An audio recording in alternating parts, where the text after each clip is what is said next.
সমুদ্র, জল রয়েছে, সেখানে H2O রয়েছে।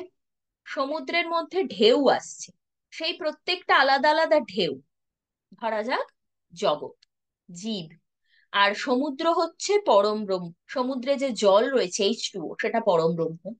তো আমরা যদি ইন্ডিভিজুয়াল ঢেউগুলোকে ধরি, আমরা H2O অতিরিক্ত কিন্তু কিছু পাবো না। ঢেউগুলোতেও আমরা জলই পাবো, আর জল মানে H2O হচ্ছে।